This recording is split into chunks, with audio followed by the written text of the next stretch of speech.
سلام دوستان عزیز، من ابراهیمم با یه ویدیو پست دیگه. تا حالا فکر کردین که طلا چرا انقدر یه فلز با ارزش و غیر قیمتیه و بیشتر کاربردهای طلا در چه زمینه‌ها و در چه مواردی هستش؟ همه این سوالا رو من امروز بهتون جواب میدم. فقط لایک کردن این پست هستم فراموش نکنید و تا آخر این پست با من همراه باشید. Let's go. طلا یکی از مهمترین و با ارزش‌ترین فلزات. ولی طلا چرا اینقدر یه فلز گران قیمت و با ارزشی هستش و بیشتر کاربردهای طلا در چه زمینه‌ای هستش؟ اولین قسمتی که من میخوام بهتون بگم، بیشتر استفاده طلا در قسمت جواهرات و زیورالاته. اکثر خانم‌ها طلا دوست دارن، میخوان یه زیورالاتی داشته باشن که از نوع طلا باشه. بیشتر قسمت مورد استفاده در طلا در قسمت جواهرات و زیورالاته.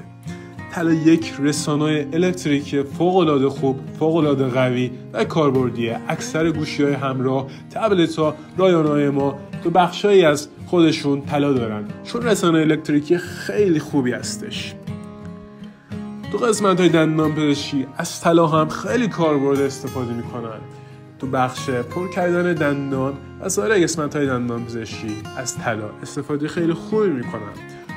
تو قسمت پزشکی هم طلا هم کاربردهای خیلی خوبی داره و در بخش تشخیص بیماری‌ها، تشخیص سرطان‌ها و سایر موارد از طلا استفاده میشه. بخش بعدی صنایع فضاییه. تو صنایع فضایی از طلا فوق‌العاده استفاده کاربردی میکنن و خیلی کاربردیه.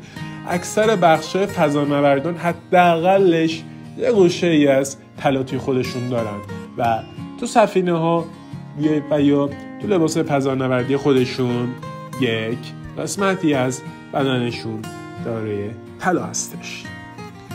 در صنایع غذایی هم طلا خیلی استفاده کاربردی داره تو این روزا و در بخش رستوران‌های مجلل و لوکس از طلا استفاده خیلی خوبی میکنن. و آخرین قسمتی که من میخوام بهتون بگم تو بخش اقتصاد هستش. طلا یه پشتوانه خیلی قوی برای اقتصاد هر کشوری هستش و کشورها در صورت لطمه دیدن اقتصاد خودشون از طلا به عنوان پشتوانه و بهبود دهنده اقتصاد خودشون استفاده میکنن. امیدوارم از این پست خوشتون اومده باشه. لطفا این پست رو لایک کنید و اگه خوشتون اومد به دوستانتون هم بفرستید. اگه هنوز پیج ما رو فالو نکردید همین الان فالو کنید.